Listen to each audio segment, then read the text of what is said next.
raining the whole night non-stop.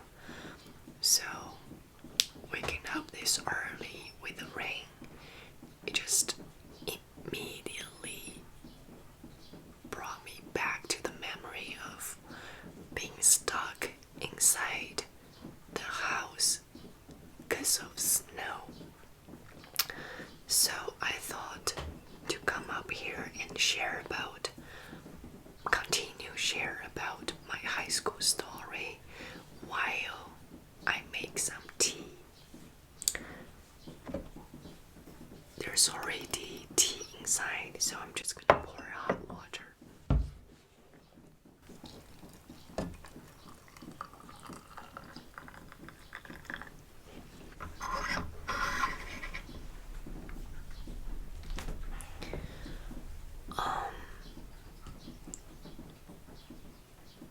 Yeah, I don't know why I started speaking English in this video, but I thought it's fun, right? And I will put Chinese subtitles. So this way, I think making this English, I can reach to more audience as I upload all my videos, not only in Chinese website, internet, but also I'm gonna upload all my videos abroad as well. So thank you everybody who's been continuing supporting and watching my videos, no matter if it's English or Chinese, no matter if you understand it or not. I received some really warm comments on YouTube as well. So shout out to everybody there and thank you.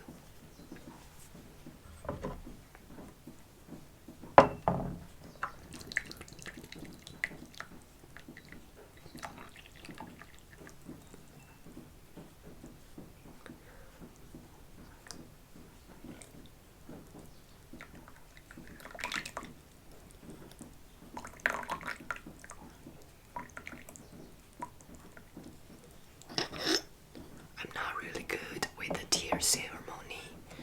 I'm just, drinking my normal casual morning cup of tea, and I don't really care about all that stuff. But in the Chinese culture specifically, because we have so many different varieties of tea.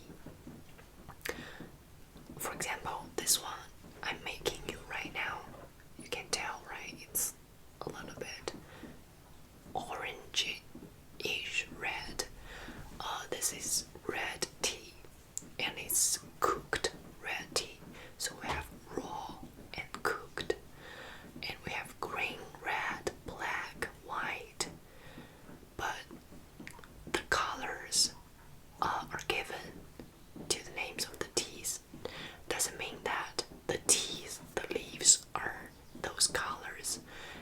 Different colors represent a different technique of processing the fresh tea leaves.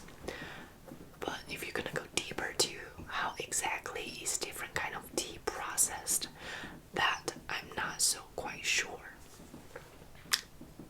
Yeah, and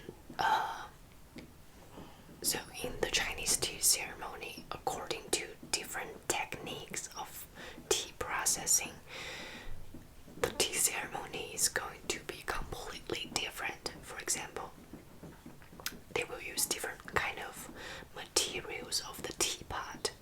They will also change, some will also change the water temperature and how long you're gonna soak the tea inside the pot, and so on, so on. It's a lot. But eventually, the material, the temperature, and the time, those are the key factors. Alright.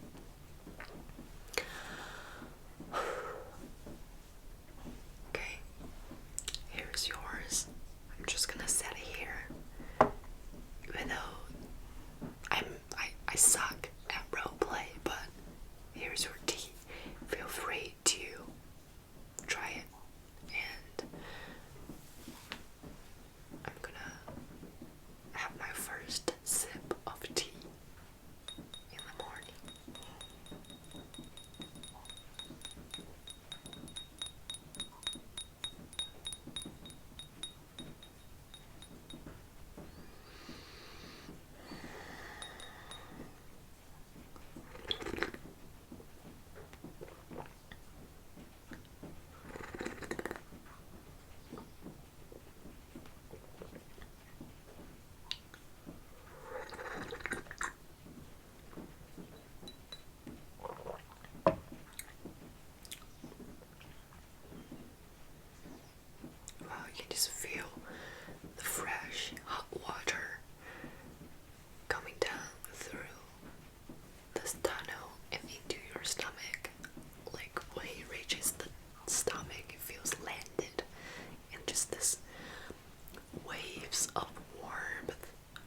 it's also, caffeine and coffee.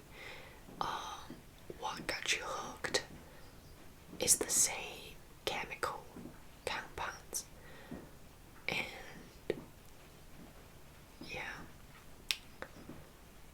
I don't know how the tea shops are doing abroad, especially in the Western world. But as we all know, the coffee shops are all over in Asia. I can't really speak for other countries, but at least in China,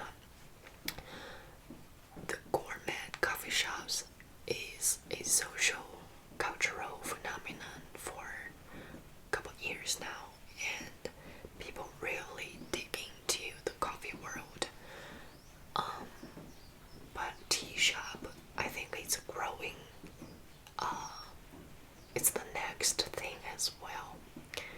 I'm kind of curious, like, will this tea shop flourish in the world or not? Because coffee, there's certain amount of coffee you can drink in a day, but for tea, it can go unlimited. So, let's say if I cook this tea in the morning and in the evening, because with each pour of the water, the caffeine will fade away a little bit. So by the night, I can still be cooking this pot of tea, but the flavor will be lacking a little bit as the caffeine goes away. So you can drink tea much more frequent in a day than drinking coffee.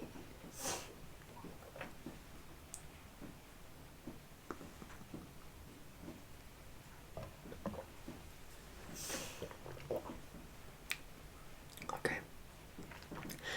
So back to the story I want to share today, which is snow day. This raining day just makes me flashback to the snow day memories. It's the same kind of feeling basically, which is the weather got you stuck inside or in a place.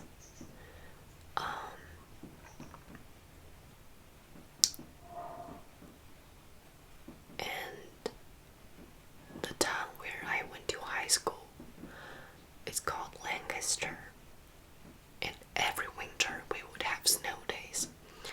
I remember the biggest snow we got. Like one day we wake up, it's a Saturday or Sunday morning, and the snow is reached to the rooftop. Like no kidding, it's 6 feet or 7 feet snow. We couldn't even open the door. Because I grew up in a southwest city in China. I've never seen snow all my life until I went to high school. And yeah, snow days are so fun. Like as kids, we would always expect snow days. Obviously, we don't have to go to school with that kind of snow. And also in America,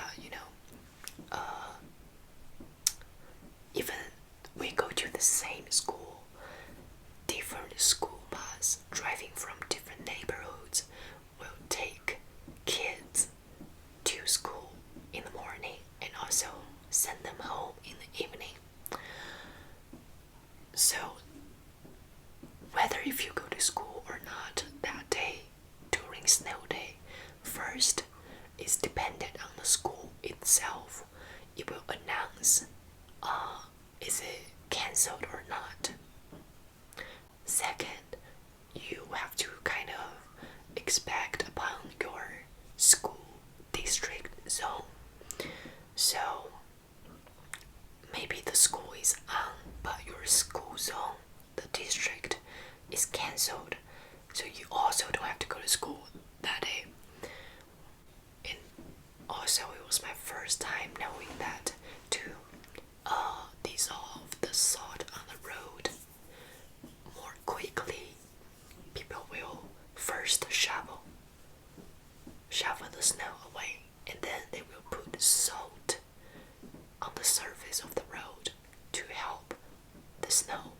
melt. Um, yeah, anyway, being stuck inside the house and forget about your usual routine, your responsible social job. You can just chill and do whatever you want. And by whatever you want, normally in the host family I was staying at is movie marathon or beautiful brunch and hot chocolate. I remember we would make like a really big pancakes with chocolate chips inside and the hot chocolate with marshmallows. I know snow day makes the family stuck inside so that it could be a really nice bonding time, you know. It's kind of like the mini version of the COVID. The COVID is like a giant snow day where you could have that family bonding time over months, but snow day at top is like a couple days. Yeah, this new realization is quite interesting, right? Because as you know, China is not fully, like the government hasn't fully relinquished its control over this COVID thing.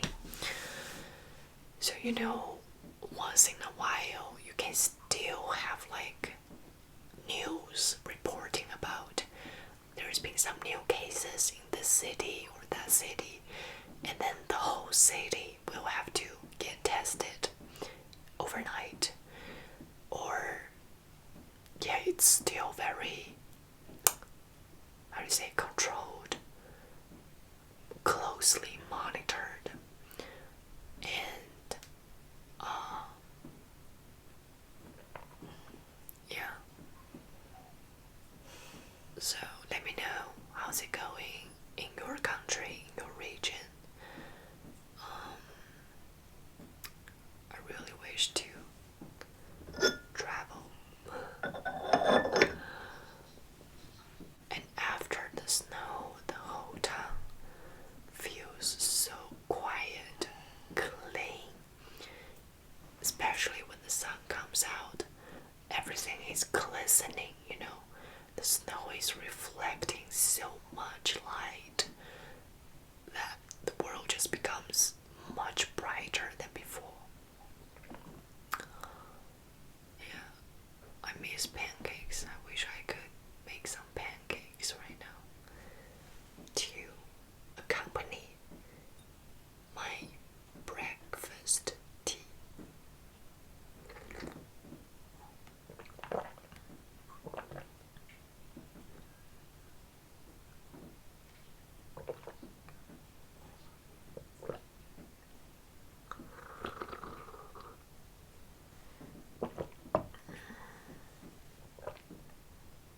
And this one is for the Chinese viewers because I think my followers abroad, you guys are pretty acquainted with ASMR, this concept.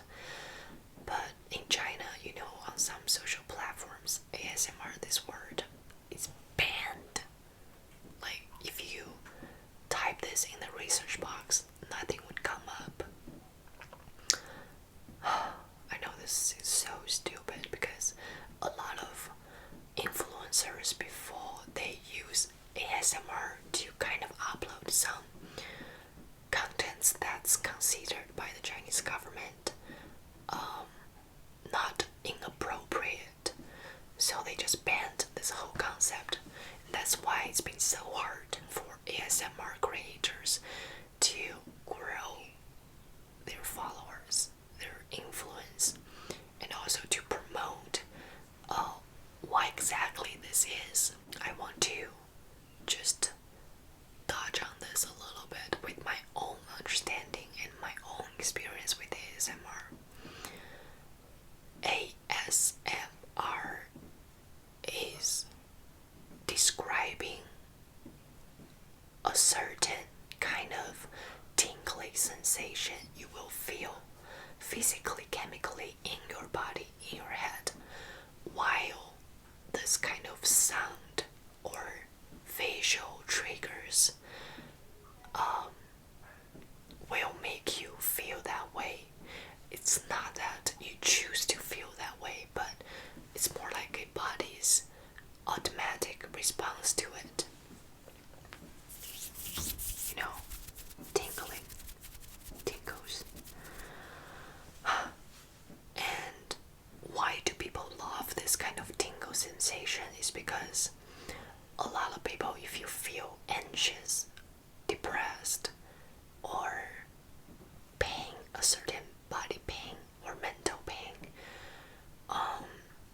or you cannot fall asleep or just to feel relaxed, people would click on this type of videos because, you know, ASMR are very quiet. It's not noisy. It's not trying to give you a party scene. It's trying to make everything calm, make you relax, make you feel at home, make you feel at ease. And this will help people with the symptoms I said before, and will also help people to fall asleep, to have a better quality of sleep. At least it's worked about me in the past. Actually, the time I came across with ASMR is the time I was in high school in Lancaster. In the beginning, I was confused at what the so-called ASMR artists are doing because I didn't get any tingles, and I don't understand why this type of content, what purpose it's serving, and why do people love it. But then I came across some ASMR artists and I just became hooked. You know, I was feeling lonely back then. I was feeling a little depressed. Now I think I was a little depressed. Yeah, my mental health is definitely not at its best or healthiest condition, and ASMR sort of played the role of companionship and relaxation at the same time. So then it just got me wonder, oh, I can make this. I can try to come up here once in a while and soothe people's mind, share my story,